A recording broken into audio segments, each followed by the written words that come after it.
Welcome to this week's episode of They've Been Doing It All Day, Sir. I'm Chris. And I'm Ben. The Origin teams have been selected. Battle commences next week. Let's get stuck in. How's your week been, mate? It's been a decent week, my friend. Thank you very much for asking. Had a few drinks over the weekend, which is not like us. Yeah. But other than that, it's been pretty chill. What about yourself?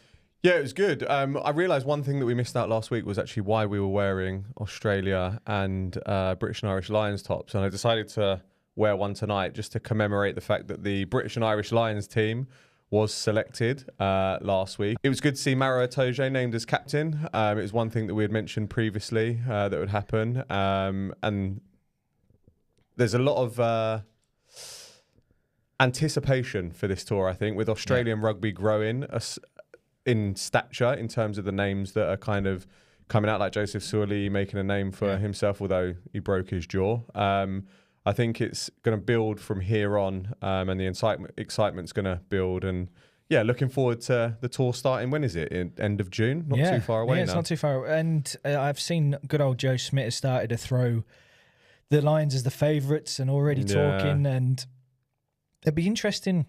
It'd be a lot more interesting than it would have first been, especially with the resurgence of it. And yeah, I'm really looking forward to getting out to Perth and watching that first game. Not too far away at all. We were talking about a 3-0 whitewash, but hopefully it'll be a lot closer. But talking of the beers over the weekend, we decided to go along to the new establishment in Brookvale and go and watch the Manly Sea Eagles against the North Queensland Cowboys in Chalkys in Brookvale.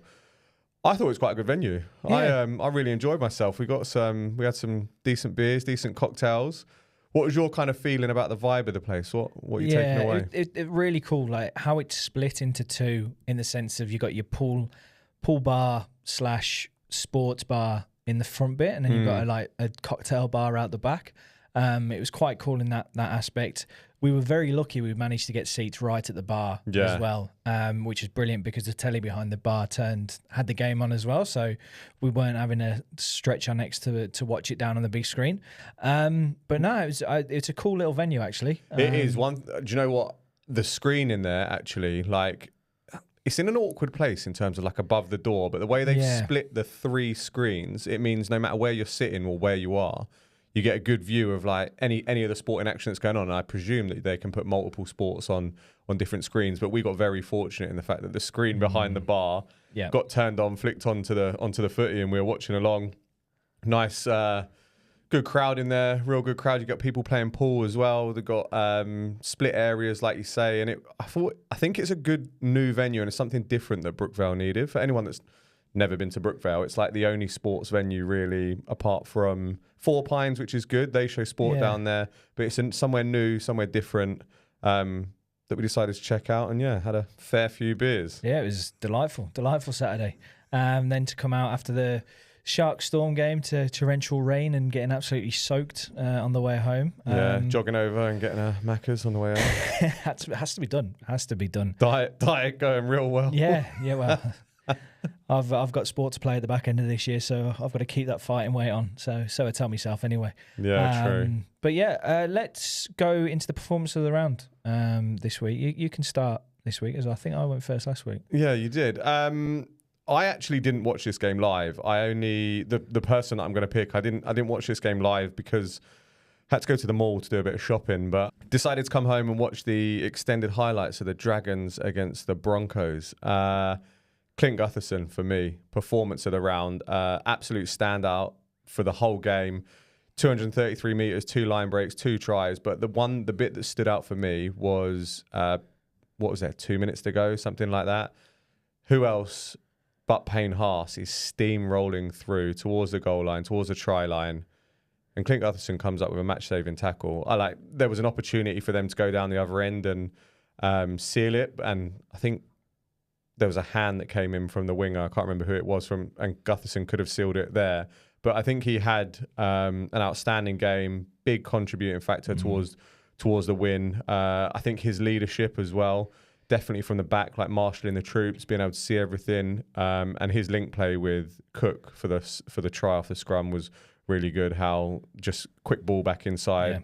and bowled over for the try. So mine was Clint Gutherson this week, standout performer. What about yourself? Just going on from that as well, I think we have mentioned a couple of weeks about how he's been trying his best to organise that team, and we have been very critical on the senior players, so to speak, within the squad. But he's always been trying to carry the team, and that would have been mine as well. But I saw you got there first. But I've gone for Koloamatangi at the Rabbitohs. Big week.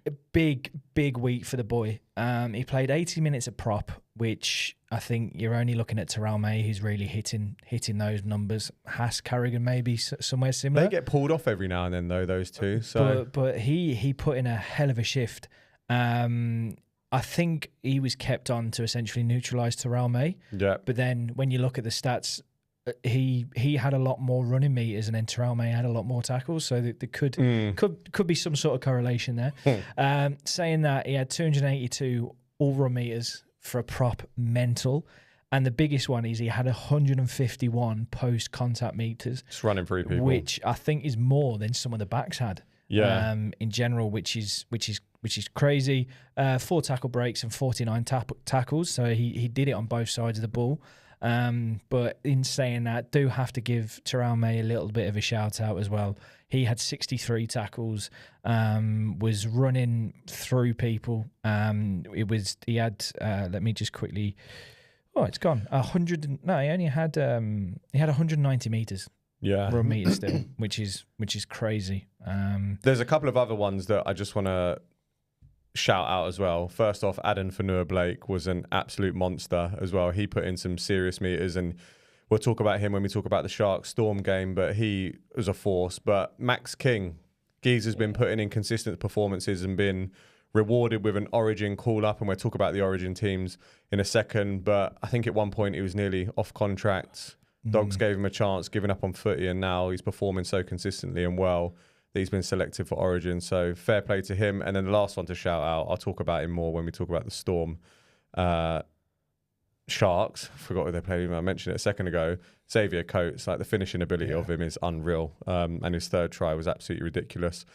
But who's your flop of the round? I've gone for the Knights. I think their performances are dropping week by week. And in saying that, they were 6 minutes away from hitting that 0 again. They just don't seem to be getting out of the rut. I texted my mate the other day who's a Knights fan. I was like, what's going on? And he was like, mate, I don't know. I don't know what is happening. So, yeah, another loss for the Knights, and that's who I've gone for the sort of flop of the round.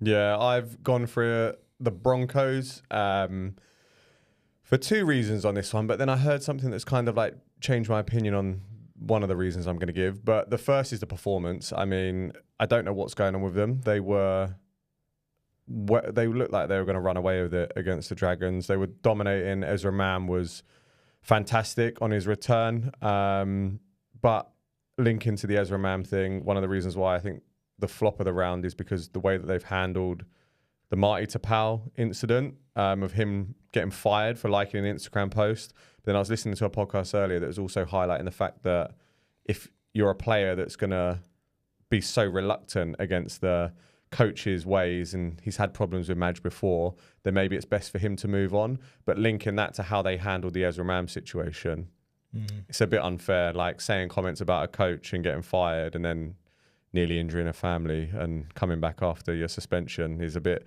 interesting. But also on that point, someone did mention that Ezra Mam's the future of the club. Like, he's a future number 6. So his talent in the future, you can somewhat forgive some of the things that have happened, but I'm still going to put them down as the flop for handling a very difficult situation in the way that they did and losing in the way they did as well. So, yeah, they're my flop of the week. Have you got any honourable mentions in there? I would have said the Knights because they're absolutely terrible. I think they're the worst team in the comp by a mile. And how they're going to do without Kalen Ponga now moving forward, I do not know. Yeah, it's going to be a big struggle in that sense. And you know what, you might have to throw the Cowboys in there as well. Manly, even though they defended extremely well at home, Cowboys, you would have And where was Dearden? He had a very, very quiet game. So much talk about him and DCE having a shoot off between the two of them in this game, and DCE again didn't have the best of games. No, but he outshone Dearden, so and that shows the sort of performance that he put in. So just thought I'd drop that one in there as well. Yeah, I suppose that links nicely to Origin selections. Yep. You mentioned it at the start. The teams are in. What are your thoughts on the New South Wales lineup? I feel sorry for, I think, what we mentioned last week in the sense of Karaz and Adokar. You were a big Karaz fan on the wing, and Adokar has been put in try after try after try in. He's previously represented New South Wales as well. It came out there that Karaz has torn his calf, maybe, or something like that. So that would have been a huge contributing factor. I don't think he'd have been selected anyway. But no, but you know, it's a team that got the job done last year. I think it's going to be exciting seeing Moses and Cleary play together.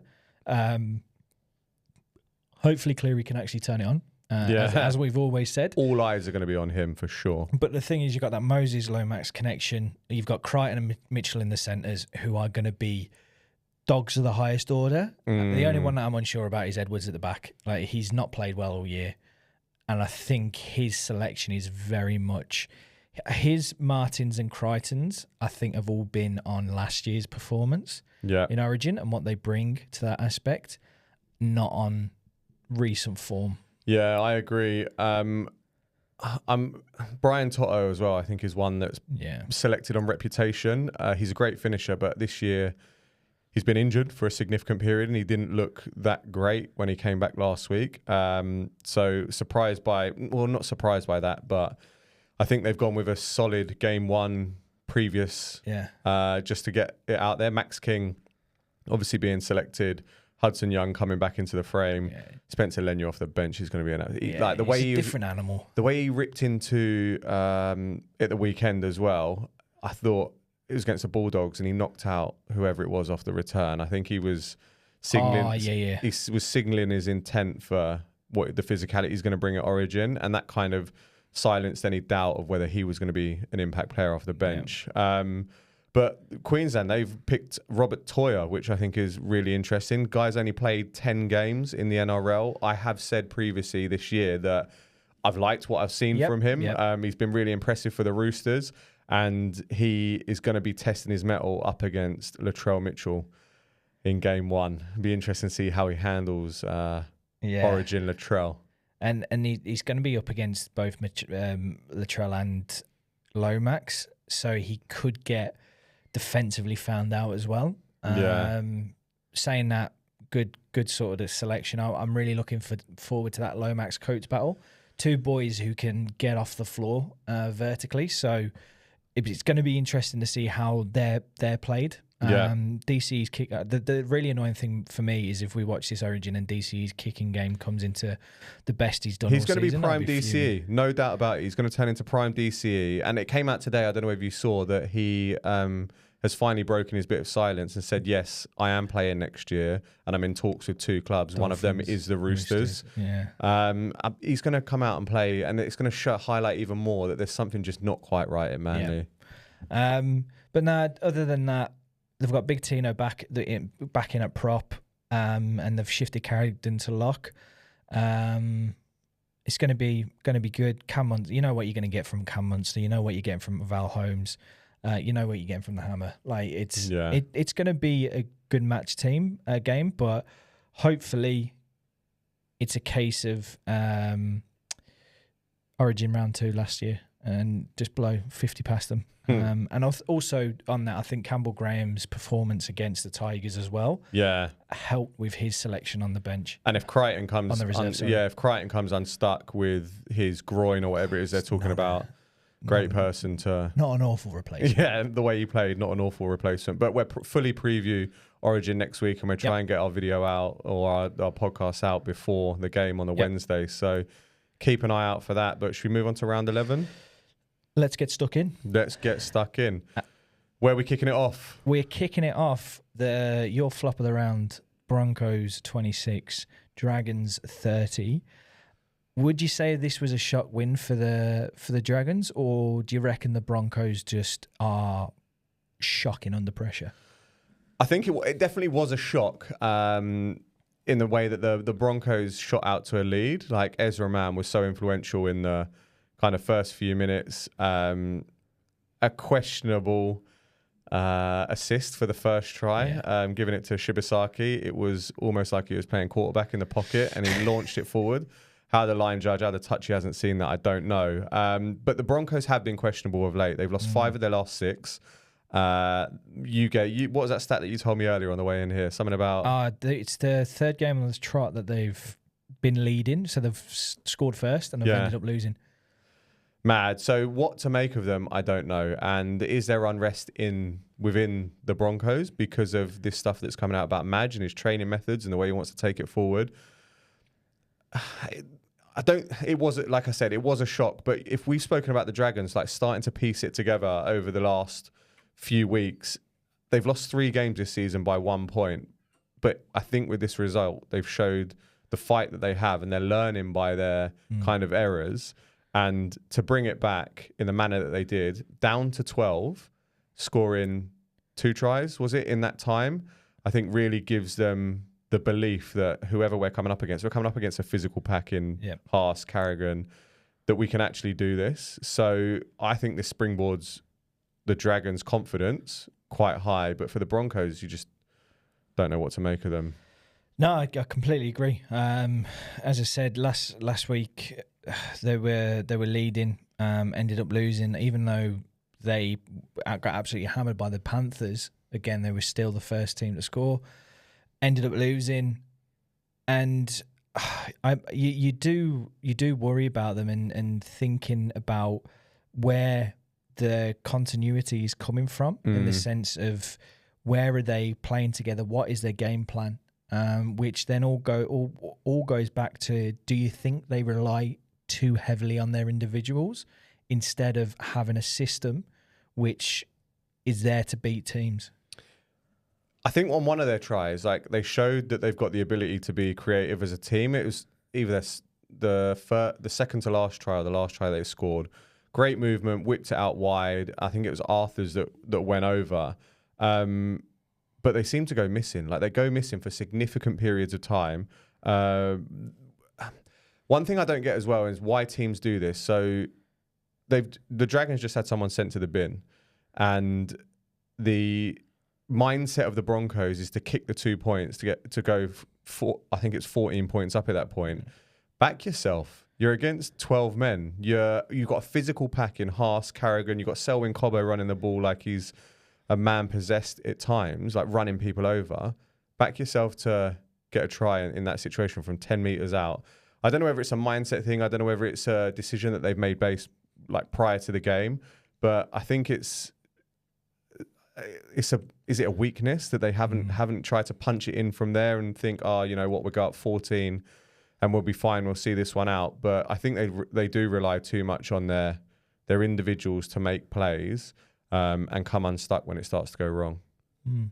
What are your thoughts on that one? Yeah, I agree with you on that. The sense of taking the 2 in close games, yes. But with that one man extra, it can be so huge. If you kick out, if you go into the tactical element of it, and instead of kicking at the 10, kick it out at the 20.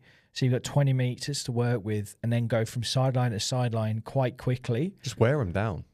You've got 5 tackles to do that, and there's going to be a gap that opens up somewhere. And it's just they have the ability to be able to do that. Are they missing Reece Walsh? No, I don't think so. I don't think he would change much in this. Maybe a case of, instead of Cobbo being the bulldozer, you have Walsh, who is a step away from a magnificent play at times. Yeah. But in saying that I don't think the link play is there. But I even question the Reece Walsh thing, right? Because he's just started his own YouTube channel. Now, I'm not against people starting YouTube channels or professional athletes starting YouTube channels, but the problem is I saw him filming on the bench against the weekend against the Dragons, and it's almost like, hang on, where are your priorities in this? Like, I know, look, it's his life. He wants to make something out of when he's injured, but like, I don't think it's a good look. I think he's a very self-centered person. No. You're not the biggest fan of doing that either, are you? Because I remember you've lost your head at a couple of the lads who've got their phones out on the sideline in American football as well. But that is very true. I'm very much a sideline marshal when it comes to remaining professional. Could be a generational thing. Yeah, possibly. But then I think you mentioned it previously there in Ezra Mam's performance. It seemed what he's done has been very much just brushed under the carpet and everyone's gotten over it, when really the severity of it is, as you said, he nearly killed a family. Well, he nearly really injured a family. Everyone has short-term memories when it comes to this as well. Like, I think he was getting booed to start off with, and when he was coming up on screen, he was getting booed and stuff like that. But all of a sudden, he puts in a performance that 4 try assists. I can't even remember how many it was, but his athleticism for his first try, I think he only scored 1 try, but to take the ball in midair, sidestep someone as he lands, and then sidestep someone else and go over, everyone soon forgot about what had happened and realised, like, oh, hang on, especially Broncos, like, we need this asset back.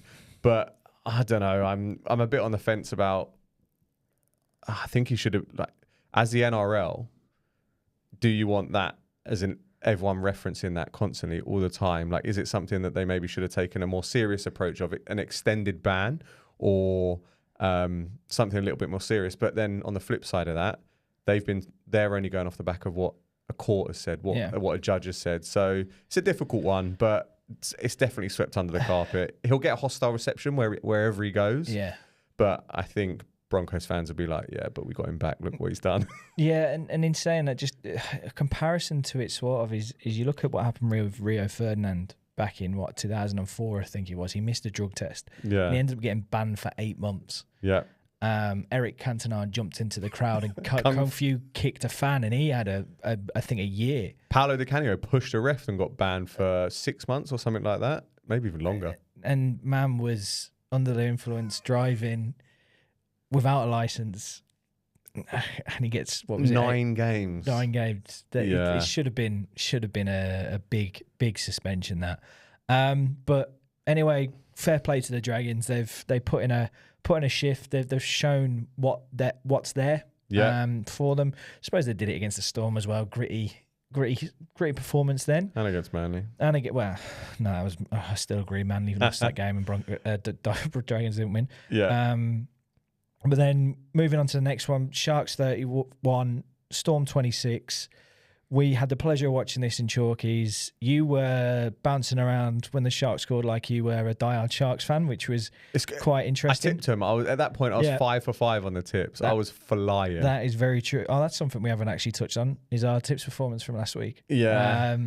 What was it? I think we're both 6 from 8. I got 6, I think. You got 6. I got 6 because I got the Rabbitohs. You went Tigers. Yeah.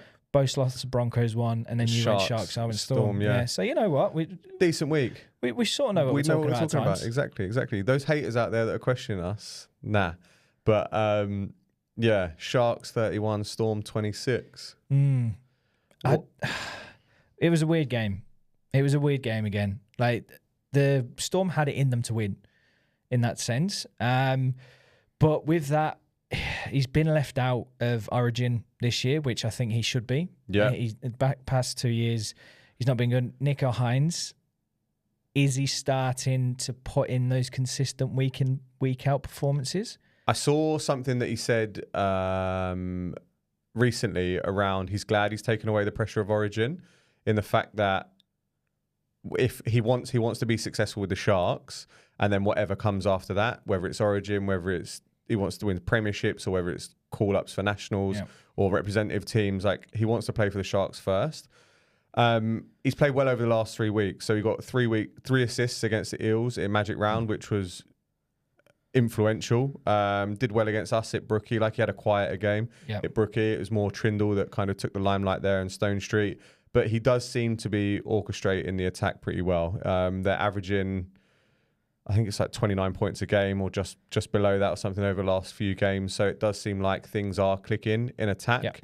And that's got to come down to him. But for me, take him saying that I'm going to take the pressure off myself, take myself away from the Origin arena, is certainly starting to pay dividends around this time as well, because this is when pressure builds up on players and they start kind of crumbling under it a bit, really. Would you say that it's more of a I'm going to jump before I'm pushed with Origin, in the sense of I'm actually going to take myself away from Origin contention when he may have never been in the plans of Origin? Or what do you think? Do you reckon he would have got selected or been near selection? No, I don't think he's anywhere near it.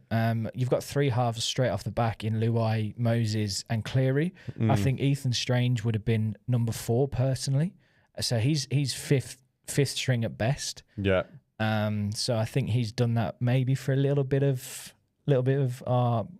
good way to win over the Sharks fans here. Yeah, I get what you're saying. I know what you mean. Yeah, push before. Yeah. Or jump before you're pushed. Yeah, jump before you put in that sense. But one thing I want to mention about this, and another prop having a massive run game. Huge. For Noah Blake, 249 metres. What is it with the props this year? His side steps as well, like his late foot movement is just he's so hard to tackle. It's massive. Is. We are up in the Ken Arthurson and up in the second tier towards the back, and even from there you can tell just the size of the man. Yeah.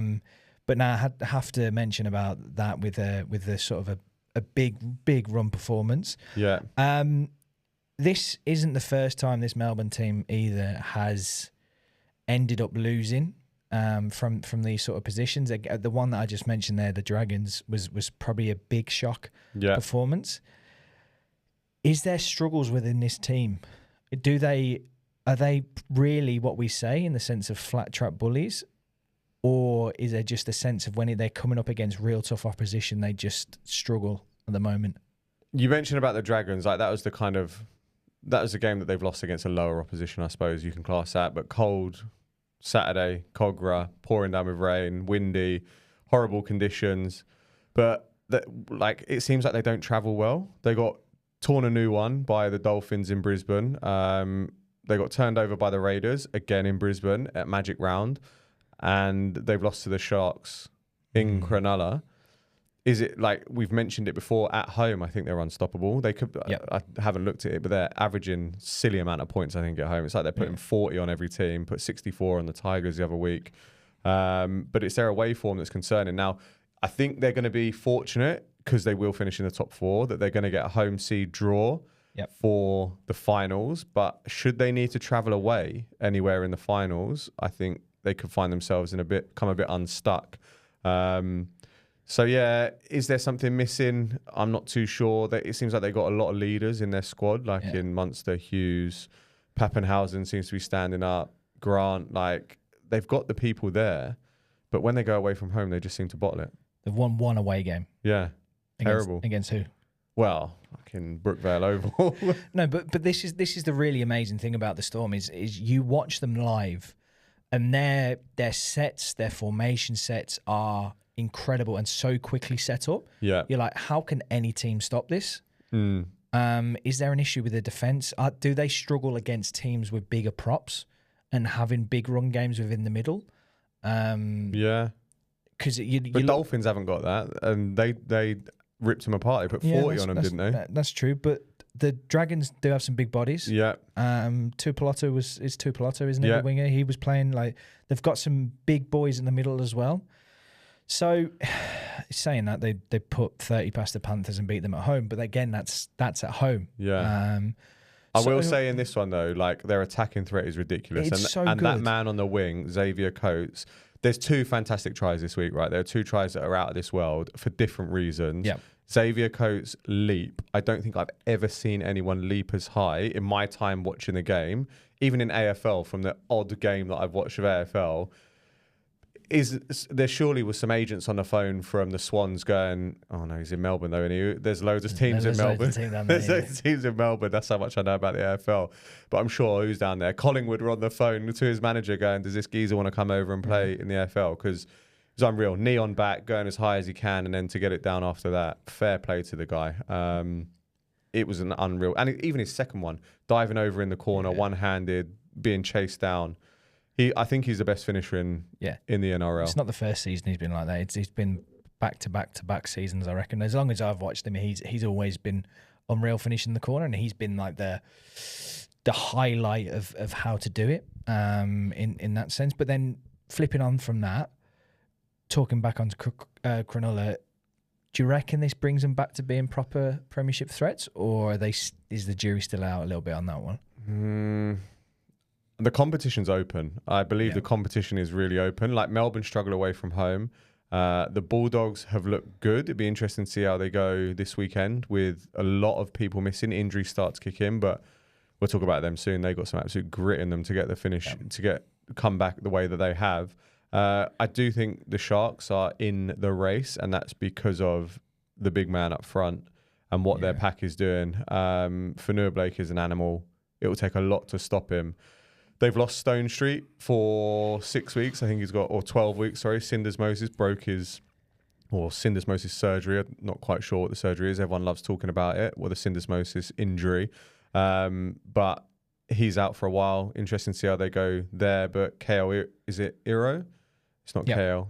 Yeah, it is. KL Iro. He's going to be the natural replacement for that. And then they've got Mulatalo on the wing, who's an absolute grub. Like he, by all accounts, is the nicest man off the field, but as soon as he gets on the field, he just gets under everyone's skin. And I think Pappenhausen even lost his head last play of the game, stuck a swinging elbow or swinging forearm into Mulatalo when he's iced the game at the end. And something I heard was that the ref said if we had gone into Golden Point, you'd have been in the bin. So it just goes to show that he gets under people's skin. Yep. But I think, the Sharks can be, if they keep this up, they can be in the race for the Premiership. What's your thoughts? Yeah, you reckon? They're very much how we described them at the start of the season. These professional wins, just going about their business, playing well.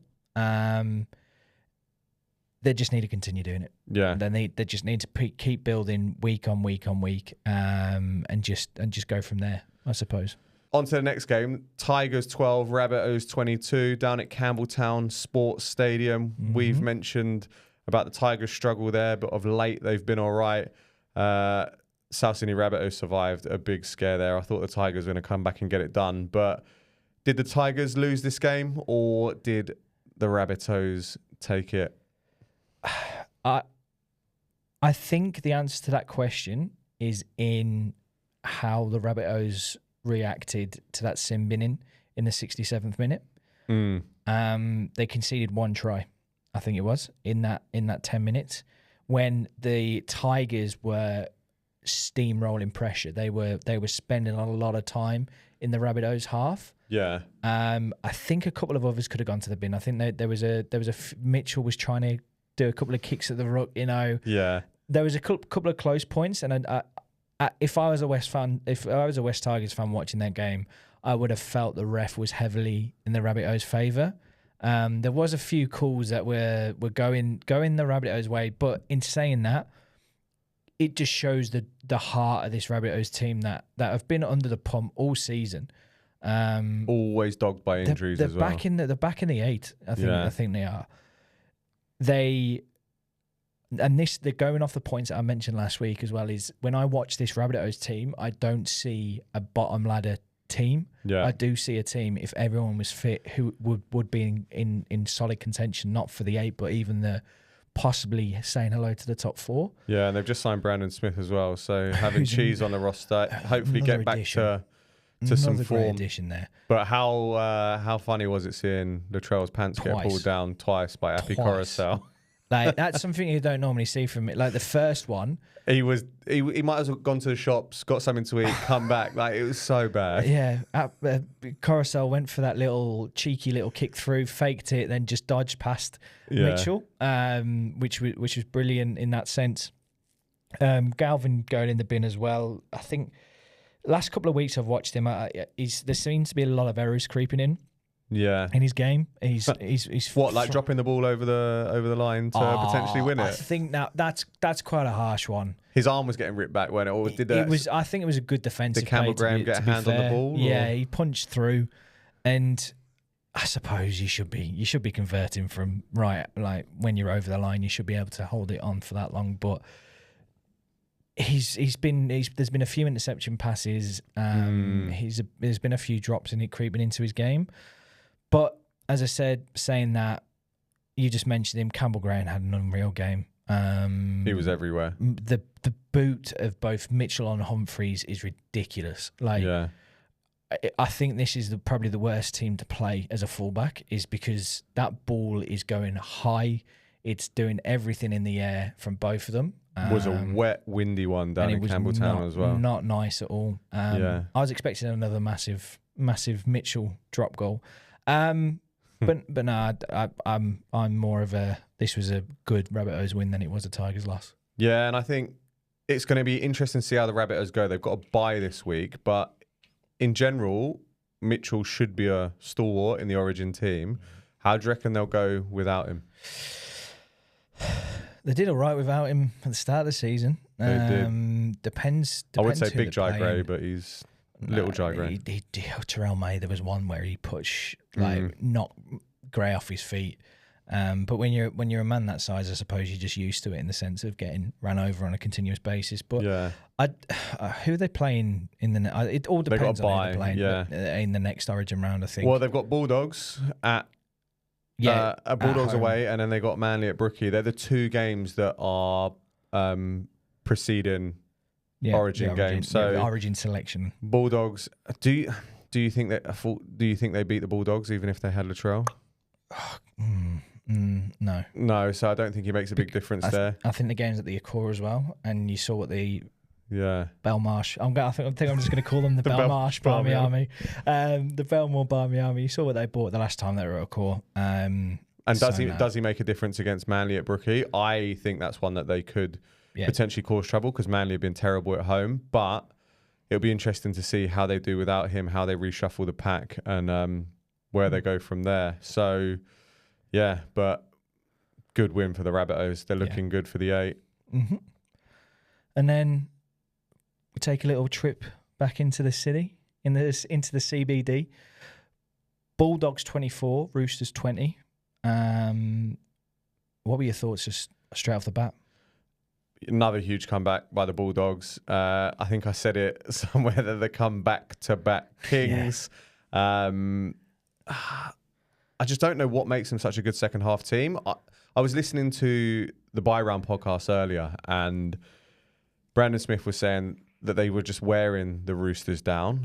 And I suppose in the first half, the energy that they bring, their defensive kind of structure, means that teams have to work extra hard in order to score against them. For example, Mark Nawanga-Nitawase scoring one of the best tries I think I might have ever seen. So in order to do that, they've got to come up with special moments. Now, that then wears teams down into the second half, and it allows the Bulldogs' attack to then flow. At halftime, I thought, there's no way the Bulldogs are going to come back in this. And then you just saw how out on their feet the Roosters were in the second half, just consistent, constantly knocking at the door, and then bang, they just kind of toppled them over, quick time, and held on. It's just that intense attack that they come out and do. Like you saw it against the Raiders last week. They scored, a try in the 49th minute, try in the 56th minute, try in the 62nd minute. That's quick fire tries, especially with exchange of sets, and they're just such a good team, like the Dogs. I think not just coming, like Roosters have been hit and miss this year, but in saying that, when the Roosters have been up, they've tended to be able to shut out games, to be fair to them. Raiders have been incredible this year. Both comebacks are ridiculous. I think it comes down to Stephen Crichton, if I'm honest, because you think back to the 2023 final against the Broncos. He's been there. He's been in a high-pressure situation where teams are down. He had an elite team around him where he saw how those people reacted, what to do, what was needed to be done. If you're learning off that and then you're taking it to a new team, when you find yourself in those pressure situations, you're the one that's leading that team. And he's been there before, and I think he's brought that kind of mindset to the team, and they just seem like the comeback kings at the moment. They won't want to rely on that for the whole season. It might be a case as well that I think Serraldo is one of the best defensive coaches in the league, that at half-time he sees something, tweaks it, and then they are a bit more solid in the second half, which again wears teams down. They can then counter off of that. But the Roosters So going off that, you're saying about Crichton and the leadership. What are the Roosters? Do you reckon the Roosters are missing something in there? It feels like they are. Like they do have. It seems like they have leaders in Angus Crichton, Tedesco, but I don't know what's happening in those moments because they go through kind of patches of looking like they're going to stroll over teams and looking so fluid. And then it seems like there's errors and mistakes. Like I think Robert Toia tried to flick one out the back. There was a mistake there. Big Marky Mark, he dropped a fair few high kicks, but like seeing Burton kick him pretty much out of the stadium, like I wouldn't like to be under them swirling around trying to catch them. And it's mistakes like that have cost them. Now, how do you change once the mistakes creep in on the field? Is it a case of mindset that they're stuck in thinking, oh no, we're letting this one go away. How are we going to change it? And who's reinforcing that? Who's there on the field saying, no, we're better than this? Because they've had a bit of a shaky season. They're not exactly the most confident high teams at the moment. So, yeah, I don't know. It does feel like they're lacking something out there. Yeah, I agree in that sense, and that's why I think DC is going to end up going there in the sense of Great point. They need that sort of reassurance, success. You've got two very good young halves coming through who haven't been horrendous in that sense, but having someone like DC in there, it does shift that even further. And losing Brandon Smith as well, not Brandon Smith, Brandon Smith. One of them. So many Smiths in that team. There is. He would have brought some sort of leadership, even though he's a loose cannon. That like you're missing that in that sense. But going on to Big Barky Mark's try, best you've seen in? There's only one that rivals it, and it's someone that we spoke about earlier, Xavier Coates. It was either last year or the year before. Can't remember which season it was, but when he scored the winner against the Warriors. Yeah. That, where he's up in the air from about 10 metres out, goes over the top, touches it down in the corner.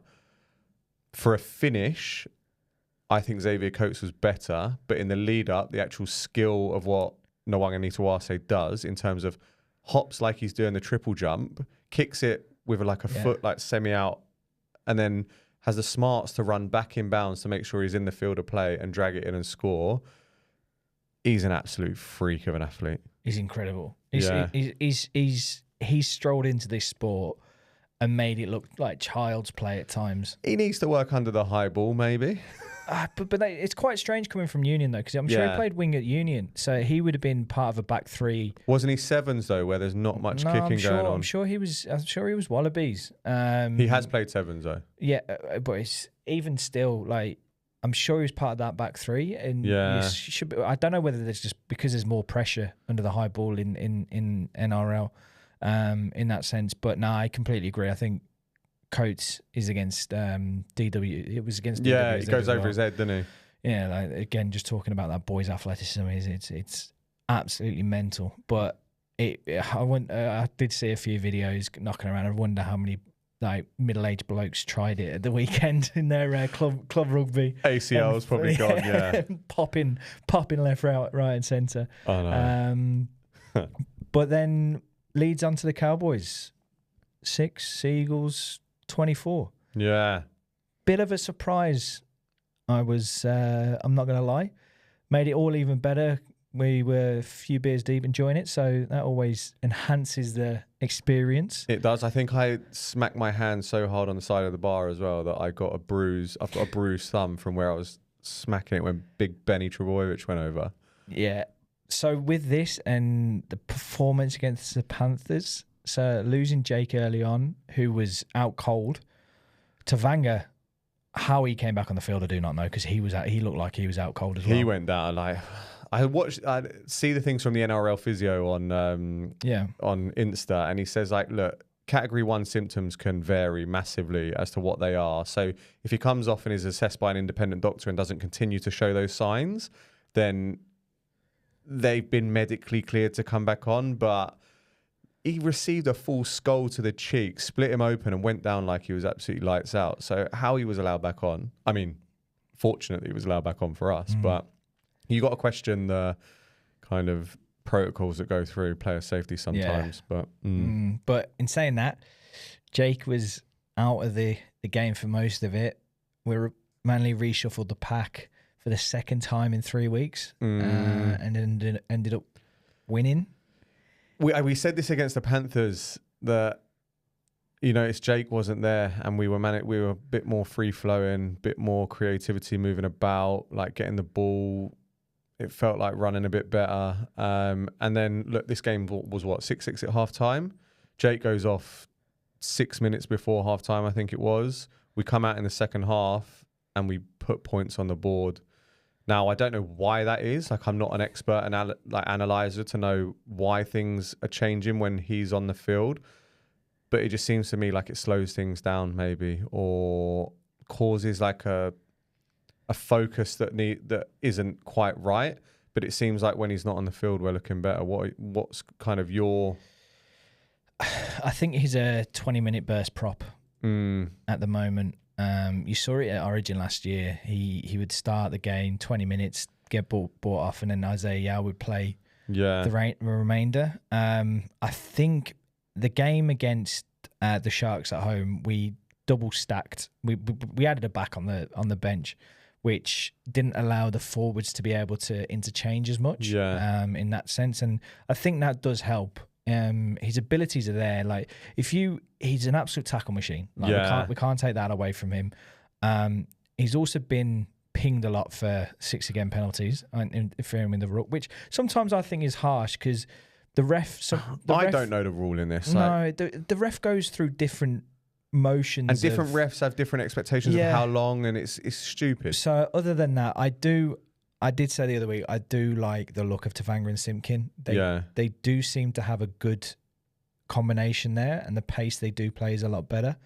But in saying that, Manly's defence was just so good. It was just absorbed so much pressure from the Cowboys, and the Cowboys just didn't look like they were going to score. We've said this, I think we might have said this sitting next to each other in the stands, but apart from Melbourne, we haven't had a significant lapse in defensive performance all season, and our goal line stands, we look fairly solid. Now, don't get me wrong, the odd team goes through here and there, and we make a mistake by jumping in too much on the edge. But we got the Cowboys' number. We've restricted them to 18 points over the 2 games that we played, and they've stuck 50 on teams recently. They've looked good going forward. They've scored 106 points in 3 games before this one. So Siebes has just got their number and gone, Cowboys, you ain't going to do it against us. So we've scored 66 against them. It seems like in the 2 games that we've played, conceded 18. It seems like a team that we've performed well against this year. But one thing I will say is that our defense, defense, I keep saying it in the American way, the defense absorbed a lot of pressure in the first half. And it's a credit to whatever work they're doing, because if we break at any point, then... the game could have gone the other way, but solid defensive performance. Yeah, and it was good to see the attack. And I've said it a couple of times. We look a lot more threatening when Brooks and DC combined as well. Yeah. And I've banged on about combinations here, and saw an interview with Joe Schmidt when he was talking about the Lions combinations that they have. It is amazing how you can break down things on the field. And when they've flown together to one side, DC and Brooks, and it's gone through their hands, Manly just seem to open up teams instead of staying separate on each of the sides. So you have that element in, but then you've got to look at the boy at the back. At a certain point, I'm still on the fence with this. He does absorb a lot of attacking pressure, doesn't he? He does shift the defence. He does. He's good when he's fully fit. And I don't think he's there. There's something not right with him. You can tell when he's on because he's sideline to sideline and he's walloping everything. Whereas now he seems to when he's got the ball, runs into contact and it doesn't seem like it's at full pace. Randomly, what popped up on TikTok last night was the highlights of the 2021 game against the Cowboys when he scored 4 tries, and we should have had 2. We weren't about when. We didn't get to see Turbo in full flight. Yeah. But you look back at that and you're like, wow, the Turbo that we are seeing nowadays is miles off. If he can get back to 80% of that, I think we stand a very good chance of being a lot better this season. But at the moment, he's doing well for what he's got. I'm glad he's not been selected for Origin, and he'll be able to get some rest. But if he can improve, if he can get healthier, defensively and with the ball, I think we could be a lot better. I think he did drop 2 bread and butter turbo tries as well, which... Didn't I have Turbo to score under 50.5 points and Manly to win? And he just... did everything not to score. It was Navale as well that set him up, wasn't it? That broke through. It was. Yeah, and he's been good off the bench. He's been, it's a shame he's got dropped this week, but there we are. There we are. Let's move on to the next one. The Raiders, the Canberra Raiders 40 against, I keep going to call the Titans the Tennessee Titans just because of the NFL, but the Gold Coast Titans, Raiders, potent in attack. They've got speed for days. Everywhere. They've got just ability. Kerry Weeks is looking good. Savage is just looking like an animal. But what do you reckon they're looking like for the rest of the season? The Raiders are on a bit of a roll. Unreal. I absolutely love the Raiders. Big fan. Absolute big fan of them. I think it helps that we're watching Jamal Fogarty, even though he had a shocking day with the boot. Missed that was a bit them. worrying. Yeah. I was like, everyone's been banging on, when Fogarty gets in, he should kick over Garrick. And I'm like, I'm okay having Garrick still on the boot. Same. The one thing that Fogarty does do, though, is boot the ball high in the air. Yeah. His defensive kicking is incredible. And saying that he left 8 points out there. So this could have been closer to a 50 burger in that sense. But I'm a huge fan of the Raiders. I love watching them. I think Starling's having a great season. Hudson Young's having a great season. Matty Richardson every one of them is having such a good season. And as you said, they're fast wherever they come from. They can score from anywhere. They are an absolute pleasure to watch at times. They are. Let's see how they go with a few injuries. Like Nicholson's injured. They've got Hudson Young missing from Origin. They are playing this weekend, so it'll be interesting to see how they go without them. But looking at the Titans, Kieran Foran came back. I think he looked all right in places. Yeah. You can tell he was a bit off the pace, but you reckon he's going to stabilise them and get them back to kind of not looking too terrible? I don't know. The Titans are a tough team to put your finger on. They are. Like, they've lost David Fafita, who you would have expected to be a big time player. Tino is putting shifts in, but again, it's not doing too much for the team. He will definitely bring him to some sort of a calmness, I suppose. But they've got a lot of work to do, and it could be a case of them and the Knights fighting out for the spoon this year. Yeah, I think I agree with you on that one. Timely return, they need him back, but whether he's going to do much, I do not know. Next game, we've got 2 more to go. Dolphins 12, Warriors 16. Now, low scoring slugfest. We watched this one with our pre-beers at Freshy Brewery, getting our free schooner of that. I can't even remember the name of the lager, the new one that they bought. It was like Stock Take or something. It was Pilsner, I think. Pilsner. But yeah, we were sitting there watching that. Tell you what, just shout out James Fisher-Harris for coming back. Although stuck a disgusting shot. That was huge. I reckon it was the blonde goatee and the blonde rat's tail that made him just look swift. But he's now at home. He is. The one thing that got me from this game, though, is how did the referees miss Roger Tuivasa-Sheck's knock on? And being such a tight game, do you reckon the Dolphins feel absolutely robbed by that? Massively. Like, how there isn't the bunker can't. The bunker loves to interfere. How they haven't interfered there and gone, how lad, you've just missed an absolute clanger there. How have you missed that? And the challenge rule, I don't think they can challenge it. No. When the play ends, even though again you can get sin bin from something you did 2 years ago, it's terrible. It's interesting in that sense. How 3 people could have missed that, I do not know. But got to take your chances. Do. And I've mentioned about the Warriors. They've been winning games, but not winning them big. They're on +5 goal difference now, or points difference, sorry. And they're still second in the comp. So, it's mad. something's going on there, and you've just got to give it to Metcalf and the boys, and they're doing well.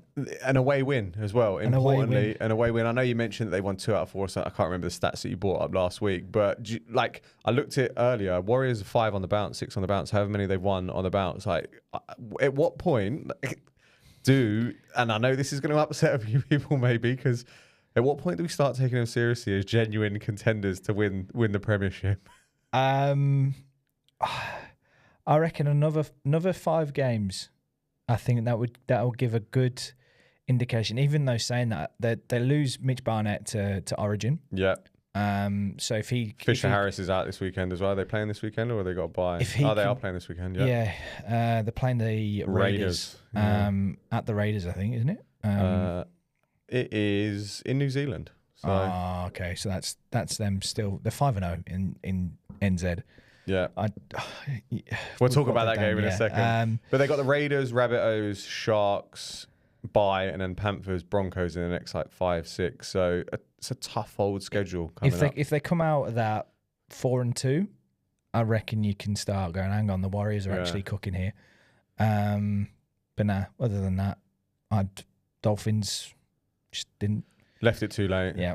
Too little too late. And I think, look, Dolphins have got the flair in attack, but they just didn't seem to get it done today. Didn't seem to get it done at the weekend. But yeah, we'll see how the Warriors go over the next 5 weeks. And I think I said split the season into 3. Yeah. If they're from that second, third, if they're there or thereabouts, then maybe we'll start having conversations. But we're not fully up in the wars just yet. Not just yet. And then on to the final game of the week, which was really good for the Eels. I think it was a real good performance by the Eels, but they lose a lot of their stars now to Origin. They defeated the Knights 28-6, but how terrible are the Knights? So bad. So bad. They're losing Ponga this week. They've just got nothing. I think we've talked about it. They've just got nothing going forward, even though what the try they scored was a pretty good move. Yeah.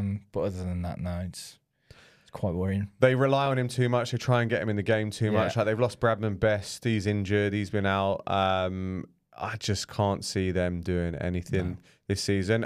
It was almost like they've written the season off themselves as well. They're focusing on next year, getting Dylan Brown in, trying to build the squad for next year and making sure they got players in place. I noticed Dom Young's name for the Roosters this week. He's actually starting. So we'll see how that goes about getting him up there before June the 30th. They got just over a month to get him there. But players that stood out for the Eels: Lomax, Moses. First time we've seen them together. It's pretty awesome. Not gonna lie, you saw it last year in Origin. They've got this connection that they had beforehand. They've got Addo Carr in there as well. Their attack is starting to come very nice. And as you say, if Galvin comes into that as well, it's... Yeah, so rumours are that Galvin... Well, the Tigers are having a board meeting around this time to discuss whether Galvin can be released early. The likelihood is that he's going to end up at Parramatta. Next year, they're going to have Moses at 7, Galvin at 6, Lomax on one wing, Addo Carr on the other wing. Is it Yongi at fullback? Yeah. Like, they're looking... I feel this year it's a little too late, especially with the Origin period coming up now, and they're guaranteed to lose Moses and Lomax for all 3 games, unless Moses drops an absolute stinker. Yep. Which I don't think he will, because last year he was unbelievable, especially with Lomax, that combination with high balls out to the wing. I think next year we could be talking about a completely different Parramatta team. So we'll see how that one goes. But I suppose the first game that kicked off the whole weekend's fixtures, was the Women's State of Origin. The New South Wales girls just absolutely blowing past Queensland. Let's see a repeat for the men, hopefully, coming up on Wednesday. But first thing I want to address with this, how terrible was the pitch?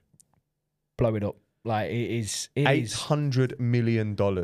For a pitch like that, it is disgraceful. And it's not the first time it's happened either. No. Like, I reckon this could have been 40-50 to New South Wales. If the pitch was able to withstand what they're trying to do, their whole game plan was speed, getting it out, let's use what we've got in the backs. And they had to go to old style rugby league of sticking it at the jumper, just absolute powering through. It's shocking. Absolutely shocking. When you see Jamie Chapman running through on that surface, sticking in a left-right good night, and seeing Tamika Upton just, I don't know whether it's the old fake. Yeah, I've done my hamstring I did see that. because I've been done so much. But yeah, she absolutely sent her to the cleaners as well. Like Latrell got sent to the cleaners by Appy. Yeah. Absolute dominance though. Shout out to the women 2-0, and then they go up to Newcastle, don't they? Hopefully get it. Fast track bullies that game, I think. Well, let's get on to week 12. Who we got up first? We've got the Dogs versus the Dolphins at the Accor Stadium. Kickoff Thursday, 7:50. Should be a good game, this one. Not sure where I'm going yet. Dogs are at $1.36. Dolphins are $3.18. Where are you going? See, I look at the players that are out for the Bulldogs. So, Saluka Fafita, I think, was the one that got knocked out by Spencer Leniu, so he's out. Jacob Carrez is out. Kurt Mann's 18th man for New South Wales, for Queensland. So he's out. Max King getting his first call up, and Stephen Crichton. They are some big names that are out. Josh Curran is back though, who's I thought was missing for them last week. He was one of the ones that I noticed. I was like, hang on, could do with him back. But then the Dolphins are losing the hammer. Yeah. Tom Gilbert through injury as well. I think tore his pec. But I think the Dogs, I still think the Dogs with Matty Burton in there has enough. Connor Tracy at fullback. Bronson Sherry is an absolute animal running the ball. Montoya, Sexton, Kickow. Yeah, the Bulldogs should get this one done. Yeah, I'm going to go with you on that one. I think the Dogs have got it. I think they've just got too much for that Dolphins team, to be honest. Yeah. Where's your money at? My actual money, I'm going to go. I don't think this is going to be a runaway victory for the Bulldogs. So I'm going to go Dogs to win 1-12. But seeing as Herbie Farnworth is in absolute try-scoring form, him to score any time, paying $7.25. Delightful. It is. And then next up, we have the Parramatta Eels against the Manly Warringah Seagulls. 8 p.m. on the Friday. The Parramatta Eels are $2.82. The Manly Seagulls are $1.43. Manly have only lost DCE, who's the big name. Jake Trbojevic. Matt Lodge is back in the team, which is great to see. Big fan of Matty Lodge. Lachlan Croker is on the bench as well. Good to see. Been out for a while, injured.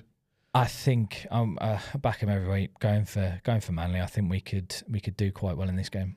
I agree. We often struggle against out at Parramatta. I think is quite a big rivalry, which I found out. We both joined the league at the same time, and seen as a big rivalry again. Learning new things about the sport every day. Moses and Lomax are two huge losses for the Eels. We just mentioned that they've come back at a great time for them, but then they lose them. Yeah. I think Manly get this done. I think they get it done quite comfortably. I say that quite regularly. Yeah, I don't know about let's they've still got some weapons in Adokar. But I think the Sea Eagles take this one away from home, continue a bit of form. Nice to see Matt Lodge back, like you mentioned. What are you putting your cash on though? I'm going for Saab, Turbo, Adokar, Kohler, tries, Garrick 6+ points at $18. Nice. So it'd be interesting if that comes off, because that's a good little. I might actually lump $10 on it. That's nice little one there. That will take us nicely into the Saturday. Penrith Panthers versus the Newcastle Knights up in Bathurst. So we're going a little bit regional. A little bit of a regional away day there. Panthers at $1.35, Knights at $3.23. I think that really tells a tale. Knights have lost Kalen Ponga. And Jacob Saifiti, who's a powerful runner, powerful forward. Have lost Brian Tahoe, Dylan Edwards, Isaiah Yao, Isaiah Papali'i, Liam Martin, Luke Granger, and Endog Nathan Cleary. Luke Garner. Garner, sorry. Do apologize. What did I say? Gardner. Granger. It looks like I'm dyslexic. It looks like Granger for me. Didn't know where that one came from. I still think that the Penrith Panthers have more than enough to get this done. Mitch Kenny has been named as captain. Moses Leota is in. Lindsay Smith. It'd be interesting to see what Blaze Talangi does. Brad Schneider's been named at 7, but I think this will be an opportunity for Blaze to take it on his back. To kind of See what he can do without Cleary there, but I can't see anything other than a Panthers win. It'll be nice to see a bit of regional footy, people out in the country getting to see the Panthers. What about yourself? Yeah, exact same. Panthers all the way. Even against a depleted team, I can't really see the Knights doing much. Yeah, and with that, I've gone for the Panthers to win 13+. Yep. Alamotti anytime at $3.40. Nice. So a nice little low one, hopefully a little guarantee.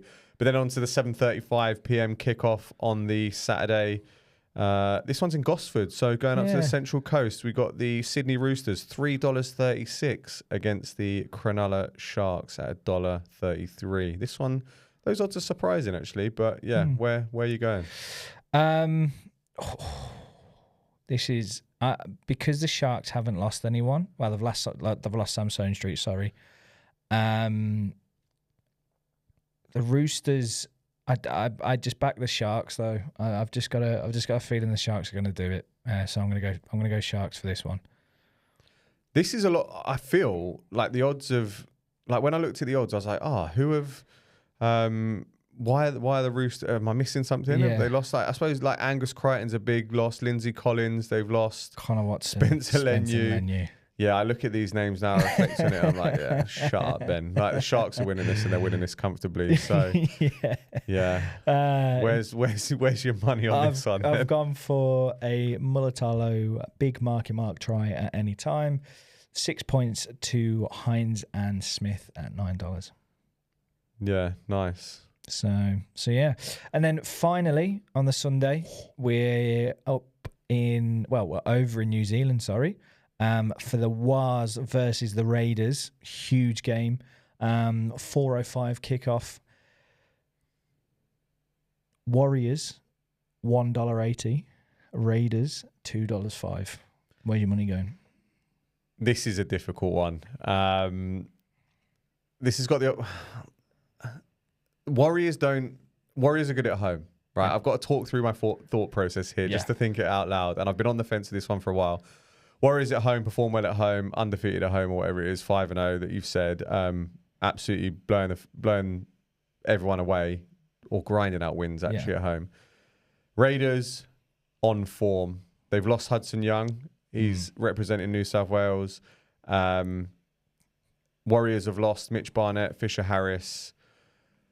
I'm going to go with the Raiders on this one. I reckon the Raiders away from home hand the Warriors their first loss on New Zealand soil. Yeah, I'm going to go Raiders as well. I think losing both Fisher Harris and Barnett in the middle is huge. That's a big loss. This is going to be a fantastic game to watch for the backs. Like they've got these two teams have got pace everywhere. So that'd be pretty awesome to watch. And then where are you going to lump your last bit of money on?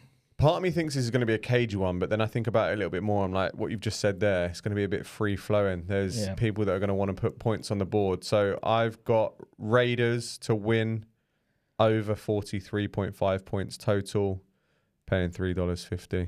Nice. Yeah, we'll take it from there. But any other sport to reflect on over the weekend? Formula One. Who won on Formula One? We'll pass on that one. Pass on that. Nothing from football for me because we've been, as I said, Blues have been done for the last couple of... I'll tell you what I will shout out, actually. Crystal Palace are winning the FA Cup. Yeah, and huge win. The reason why I used to live around the corner from Selhurst Park when I lived in South London, what a massive win for a small club, like in regards to the size of other clubs in the Premier League. It will do so much for Selhurst, Crystal Palace, the area, bring a lot of joy to the people around there. And like they were a big part of the community in terms of when game days were on, everyone was about and amongst it. So shout out, they beat Man City. No one's like seeing Dean Henderson, big game. Yeah, absolutely great. Should he have been sent off? I don't know. Questionable. I don't think he did, but absolute man of the match performance from him. But yeah, big week, Origin next week. Looking forward to that. We're going to be filming on a Tuesday, previewing that. Hopefully get it out. But yeah, another week flies by, another week of NRL to look forward to. Thank you for listening in, and we'll catch you in the next one. See you next week.